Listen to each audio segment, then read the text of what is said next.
Washington. Reuters. U.S. President Donald Trump on Wednesday praised North Korean leader Kim Jong-un for a wise decision not to fire missiles toward the U.S. Pacific territory of Guam, which has eased escalating tension between the two countries.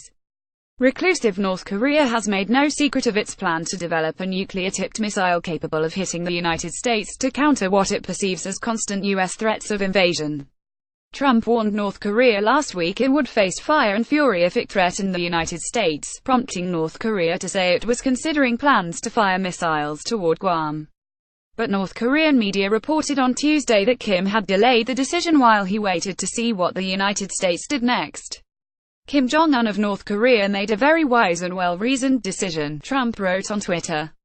The alternative would have been both catastrophic and unacceptable. North Korea's threat to fire into the sea near Guam had prompted Trump to say earlier that the U.S. military was locked and loaded if North Korea acted unwisely.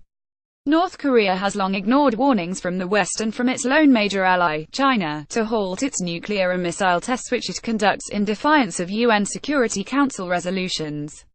UN Secretary-General Antonio Guterres said on Wednesday it was time to dial down rhetoric and dial up diplomacy on North Korea, and that he had told Russia, Japan, the United States, China and North and South Korea that he was available to help broker talks.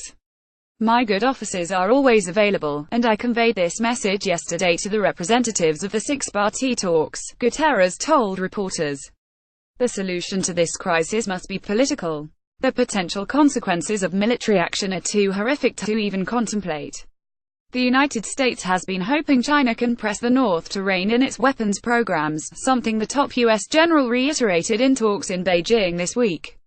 File photo. North Korean leader Kim Jong-un inspected the command of the Strategic Force of the Korean People's Army (KPA) in an unknown location in North Korea in this undated photo released by North Korea's Korean Central News Agency KCNA on August 15, 2017.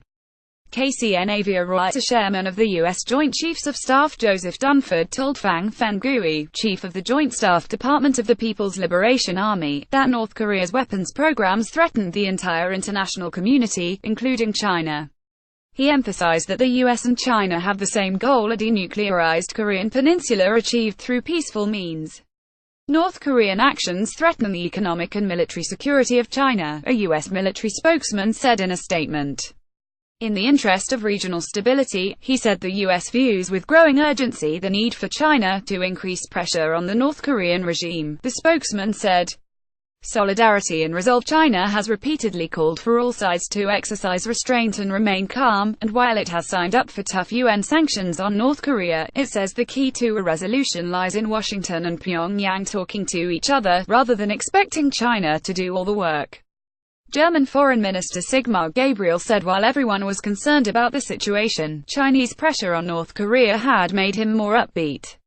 "Since yesterday we are a bit more optimistic. I think that above all Chinese pressure contributed to the statements from North Korea about definitely putting aside these ideas of firing a missile," Gabriel said in Berlin.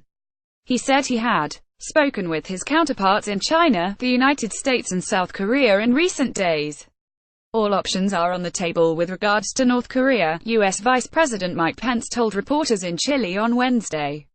He called on Latin American nations to break ties with Pyongyang. Japan conducted air maneuvers with U.S. bombers southwest of the Korean peninsula on Wednesday involving two U.S. Air Force B-1B Lancer bombers flying from Andersen Air Force Base on Guam and two Japanese F-15 jet fighters, Japan's Air Self-Defense Force said in a news release. "These training flights with Japan demonstrate the solidarity and resolve we share with our allies to preserve peace and security in the Indo-Asia Pacific," the U.S. Air Force said. The U.S. aircraft have flown several sorties in East Asia in recent weeks. In addition to air drills with Japanese fighters, the bombers have also exercised with South Korean aircraft. North Korea regards the U.S. exercises with South Korea and Japan as preparations for invasion. The exercises also upset China, which says they do nothing to ease tension. Additional reporting by Nobuhiro Kubo in Tokyo, Ben Blanchard in Beijing, Paul Carroll and Andreas Rinker in Berlin, Susan Heavey in Washington, Rosalba O'Brien in Santiago and Michelle Nichols at the United Nations. Writing by Alistair Bell, editing by Robert Bursell and James Dalgleish.